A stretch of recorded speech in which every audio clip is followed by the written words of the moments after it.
Good morning, Cubs fans. Welcome in and welcome back. We have a pair of Cubs games to talk about this morning. With having to work yesterday, being just a little too tired after the game, I did not make it on for the post game cast. So what we're gonna do is do both games here this morning. We will touch on Justin Steele and his situation, and then we will look at Game 3 later today against the Dodgers. So let's get right on into it. First game, Cubs dropped 0-3 against LA. This game actually didn't look really too bad as it does look on paper. The Cubs got handed out their first shutout of the year, which was unfortunate because our offense was really rolling. But they wind up, making up for that in their response in game 2, which is really nice. So I do like that. I'm just going to turn down my mic here just a little bit. It's touching the red, so I'm just going to turn it down a touch. Hopefully that's a little bit better for you guys. So yeah, the Cubs offense get their, wow, it's still really sensitive. Hello. Let me see if I can bring that down a little bit more. Bring it back. All right, that should be better. Yeah, so the Cubs, they looked really, wow, man, it's still jumping up into the red. Why is it doing that? All right, hopefully that settles it. Okay, so the Cubs, again, so they get shut out for the first time all season against the Dodgers. They went up against Yamamoto, and for us, it was Boyd that went. Boyd just looked to be out there just a little bit too long. He gave up all three there in the sixth inning. It was a really, really silencing day for the Cubs batters. They got 2 hits. They only took 1 walk, 11 strikeouts for that game on game day or on Friday. Ethan Roberts went out there for an inning. He pitched. He got 2 hits, 2 strikeouts, didn't allow a run. Eli Morgan also went out there for an inning, put up straight zeros on the board, so that helps his ERA out just a little bit. So the total stat line for the pitchers actually looks really good. Had the Dodgers pitchers just not been that much better that day, their total stat line in innings pitched, you got 8 innings, you got 6 hits, 3 earned runs, 3 walks, 9 strikeouts, only 1 home run given up, and that was basically the deciding factor. Was really that home run that actually could have been a lot closer game, maybe a 1 or 2 run game. It was just one mistake, 1 hanging slider. That really just absolutely, he did not miss it whatsoever. And so that's how the Dodgers got their 3 runs in that game. And again, on a normal day, this would be a very, very good day for the Cubs pitching, given how the offense has been playing. So really, I don't have any issues with this kind of a loss. You just got straight up beat by their pitchers the entire game. It's not like that the bullpen came in after Boyd and just started giving up runs. And to be fair too, also while I'm on the subject, for Morgan to go out there and just and post a clean inning, I do think that will help with him and his confidence a little bit. His ERA continues to drop little by little, so maybe we are seeing him, turn into the guy that we got from, Cleveland. I'm not saying that he'll pitch at that level all the time, but if he continues to drop his ERA, especially at a time like this with the whole Steele situation, we need arms to be right. So for him to start, pointing in the right direction is definitely good to see. But if we turn around and we look at last night's game, holy Jesus, ladies and gentlemen, this was one hell of a game for the Cubs offense. A run in the second, 1 in the sixth, 5 in the seventh, 4 in the eighth, but 5 in the ninth. The Cubs hand the Los Angeles Dodgers their worst loss at home in franchise history. It is also their worst shutout in franchise history, courtesy of your Chicago Cubs, which is awesome. Ben Brown pitched phenomenally. I loved it. The bullpen pitched phenomenally, which you gotta love it. We'll get into the bullpen here in a minute because I do think that they are worth shouting out in this game. Ian Happ, fantastic day at the plate, man. He goes 3 for 5. He scores 2 runs. He took his walk.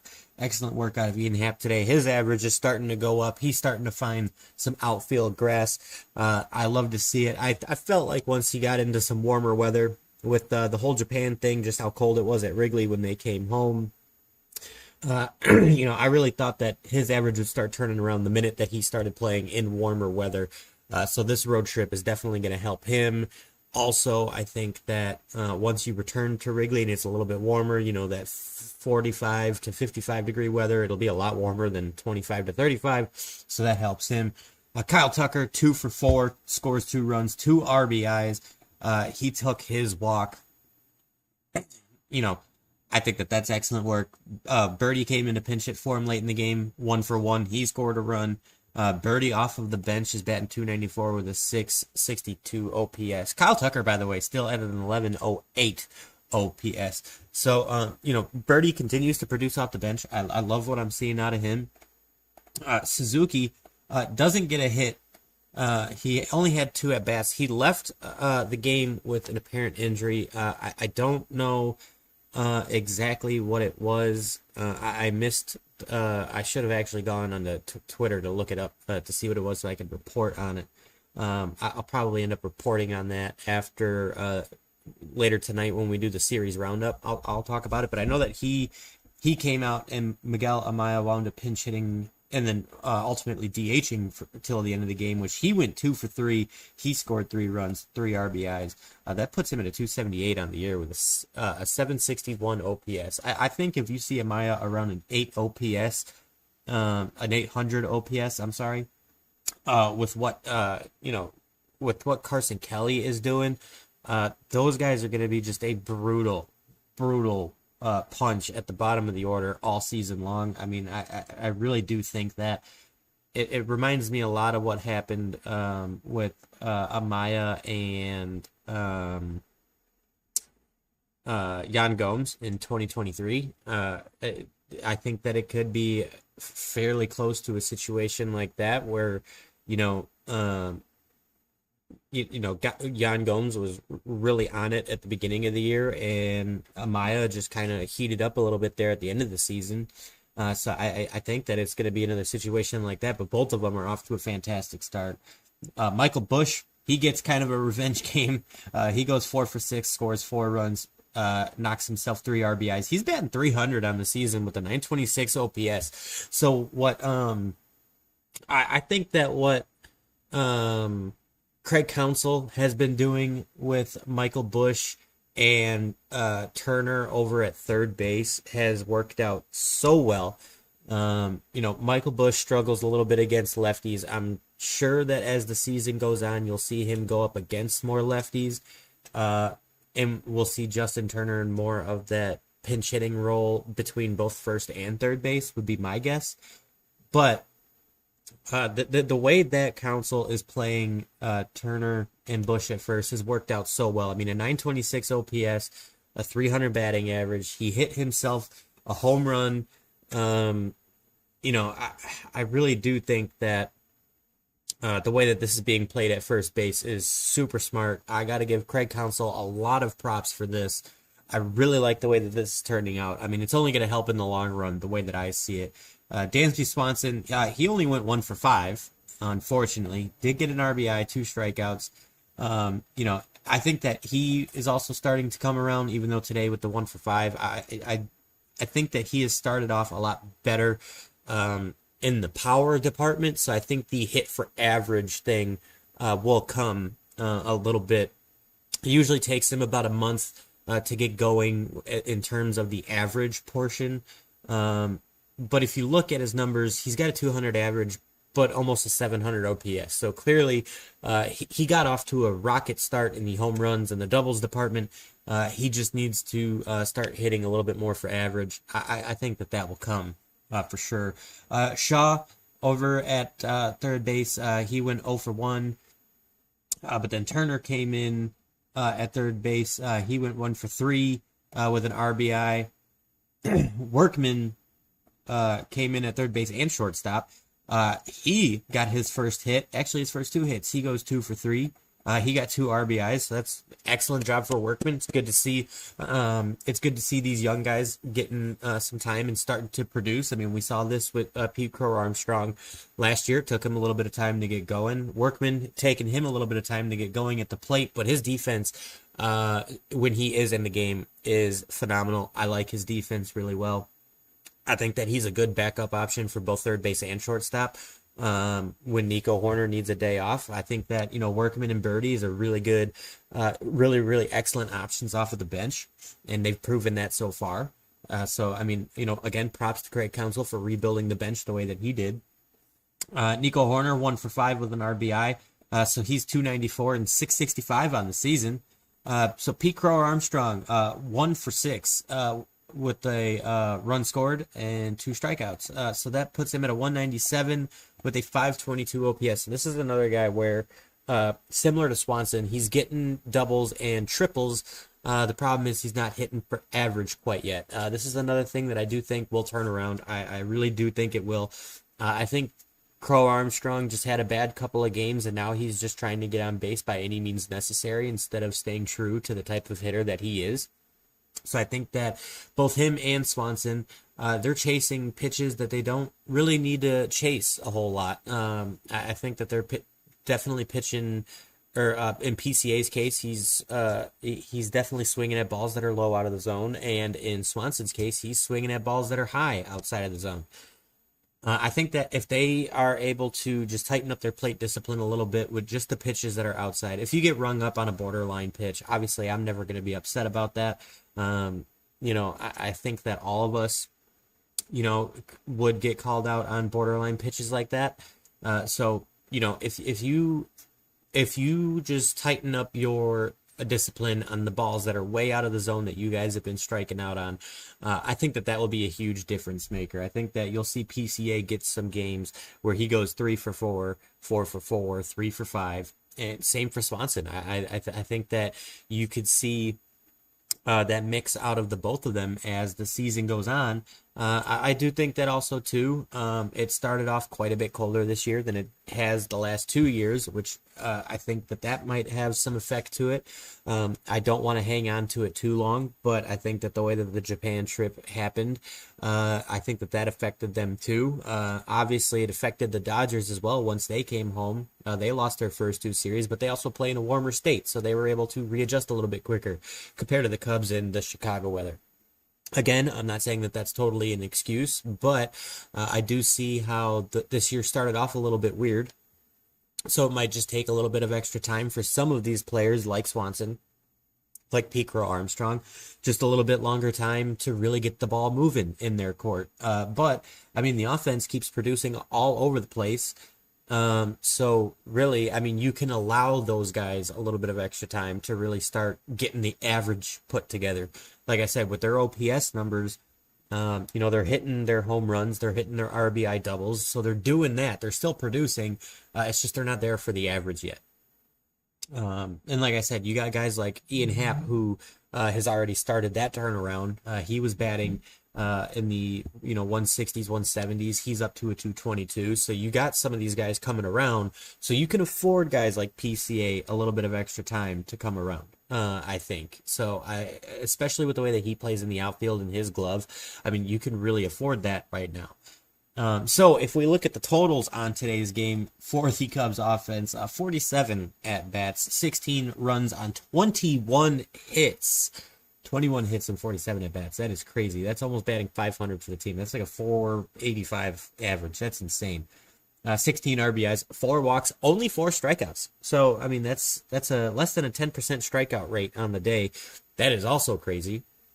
But again, the Cubs everybody got a hit when it came late in the game. the home run ball was a factor for a couple of guys. Michael Busch, Michael Busch got a home run. Carson Kelly hit 2 home runs. Amaya got a home run. So yeah, let's look at the summary here. We'll look at the scoring. We'll see exactly what the scoring looked like for yesterday's game. Top of the second, Michael Busch homers on a fly ball to left center field. Michael Busch has hit actually very well against the Dodgers. When the Dodgers play at Wrigley Field as well, Michael Busch just really seems to have their number. He hit a couple of home runs last year in LA. He hit one last night. So that's absolutely awesome for him. Justin Turner getting a little bit of a revenge game in. He singles on a ground ball. Michael Busch scores. That puts the Cubs up 2-0. In the top of the 7th, Carson Kelly homers on a fly ball to left center field. That is now 3-0 in the 7th. In the 4th, Miguel Amaya singles on a line drive. Ian Happ and Kyle Tucker to second. So that puts the Cubs up by 4. Michael Busch then singles Kyle Tucker and Miguel Amaya over to second. That puts the Cubs up 5-0. Dansby Swanson singles to Michael Conforto. Amaya scores. Michael Busch second. That puts the Cubs up 6-0. Horner out on a sacrifice fly to Teoscar Hernandez. Michael Busch scores. Gage Workman to third with 2 outs. That puts the Cubs up 7-0. Then we go to the 8th inning. Kyle Tucker singles on a sharp ground ball to center fielder Chris Taylor. Carson Kelly and Ian Happ both score. That puts them up 9-0. Then Miguel Amaya home run. Kyle Tucker scores. That is a 2-run homer. Cubs up 11-0. And then in the 9th, Carson Kelly homers on a fly ball to left center field. Pete Crow Armstrong also scores. That puts him up to 13. Michael Busch doubles on a line drive. John Birdie and scores Miguel Amaya over to third. So that puts the Cubs up at 14.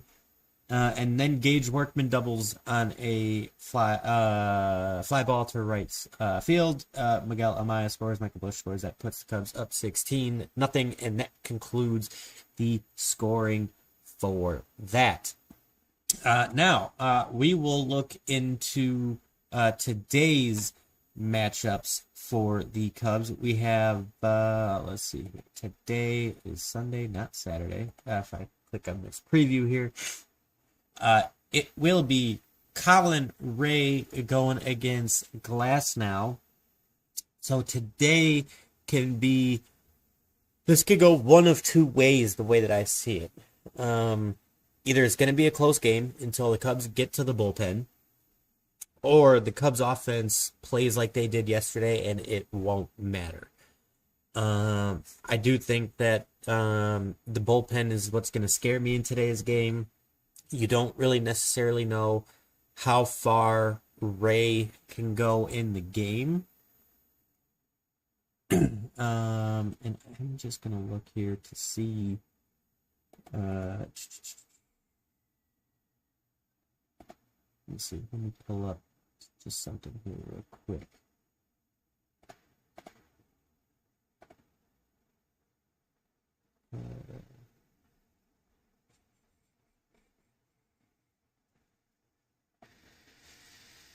Just see. Just work with me here for just a second.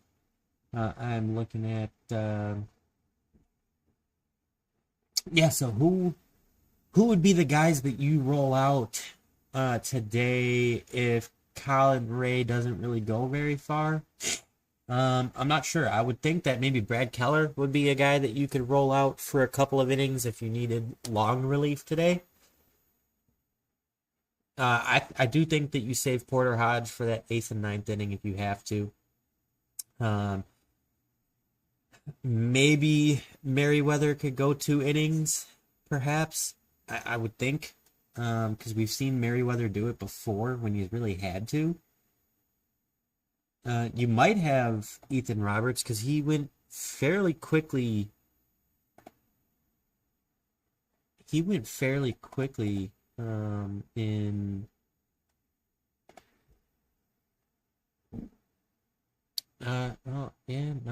Merriweather did pitch last night. I don't know who his pitch count was, though.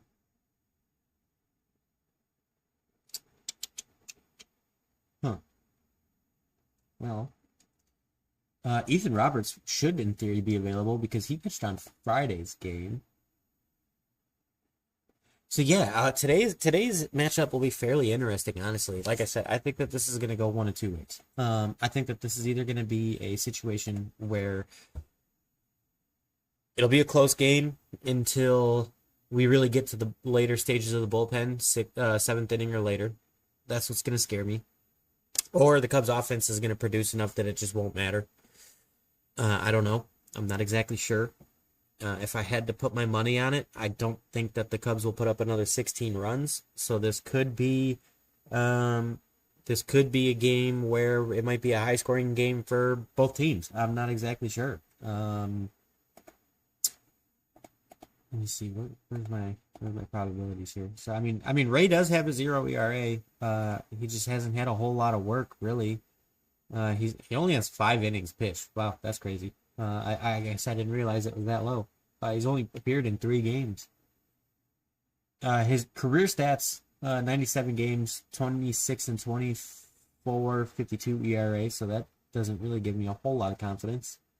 But I suppose if you get 3 to 4 innings out of him, and then you piggyback with maybe Keller and Merriweather to knock out most of your innings, if Merriweather is available after pitching last night, I suppose that it's doable where you wouldn't have to worry about giving up a whole lot of runs before your high leverage guys. But again, I guess it all depends on how the offense produces, man. Really, I mean, we just gotta see if the Cubs can really keep it rolling with their offense. Because I mean, let's face it, in the forms of losses, the Cubs offense has really answered fairly well when they lose. You look at losing by 3 runs, and then you turn around and put up 16. Again, I don't expect them to do that later today, but there is a good chance that the offense puts together another 3 or 4 game run where they do produce by 6 runs or more, because that is their average, and it probably went up because of this skewed number last night. But they do lead the league in stolen bases, walks, runs per game. I mean, they lead the league in quite a bit of offensive categories right now, so they do have that going for them. But they do have to go up against Tyler Glasnow, and he is a career 340 or a 384 career ERA guy. He's only been in 2 games, pitched 7 innings, a 6.43 ERA between those 2 games, and 7 innings pitched. But they are at home, and home tends to really favor Dodgers pitchers. So we will see what happens later tonight. On the side of injuries, we are going to touch on Justin Steele. He is looking at a second opinion on this elbow tendonitis. It's really not promising. It initially started with some inflammation in his elbow after his last start at home, where he had stated to Craig Counsell mid-game, right around the 5th inning, that he was feeling something in his arm, but they weren't sure if it was something related to the cold weather, perhaps, which, the next day, as it turns out, Shota Imanaga wound up feeling the same type of things, and Shota gave up an uncharacteristic 5 runs in his outing. But in terms of Justin Steele, they thought that it was cold weather related. He wound up pitching 2 more shutout innings of baseball en route to that win. And then the next day, Justin Steele goes in to begin his rehab process for his next start. He said that everything was going normal. But it was Craig Counsell's decision to put him on the 15-day IL just to give him some extra time, because Justin Steele had stated that it felt similar to the tendonitis that he felt last year. Now you fast forward just a couple of days to Thursday and Friday. He goes and gets that MRI done, and apparently whatever they saw. God, sorry for the raspy voice today. My allergies are bugging me a little bit more than when I woke up. They go and get that MRI done on Thursday, and apparently they didn't state what they saw, but they did state that they were gonna go after a second opinion. Yeah, so that doesn't sound good, especially since this is something that he dealt with last year. He said that it felt extremely similar to what he dealt with last year, so that's also not good news. Right now, obviously, until he goes in for that second opinion and the news comes out about that second opinion, it could only be, speculation. I will go with what I think the best and the worst case scenarios are. I think that, looking at the second opinion, the worst case obviously would be Tommy John surgery if it's tendonitis. Tendonitis could be a couple of different things in that elbow. So the worst case would be Tommy John surgery, and he's out until probably the second or third month next year, because that is a 12 to 18 month recovery process. So you probably wouldn't get him back until mid next summer, unfortunately. I do think that the best case in this situation would be with tendonitis that could be cartilage related. So maybe there's a piece of cartilage that was maybe chipped off or chipped away. Maybe it could be a bone that is chipped away. That surgery could be a quick turnaround where he's out for a couple of months and you see him by the end of the summer perhaps. Best case, like a double best case, I suppose, would be that really it's just the inflammation, and it's just an inflammation spur just because of the tendonitis. Maybe this is something that he deals with his entire career, and no surgery is needed, but instead of the 15-day IL, it could be like a 30-day IL for that inflammation to go down, and maybe this is something that he deals with once a year for the rest of his career. I mean, who knows? So that could also be a semi-best case situation. The only thing that sucks is he is clearly outside of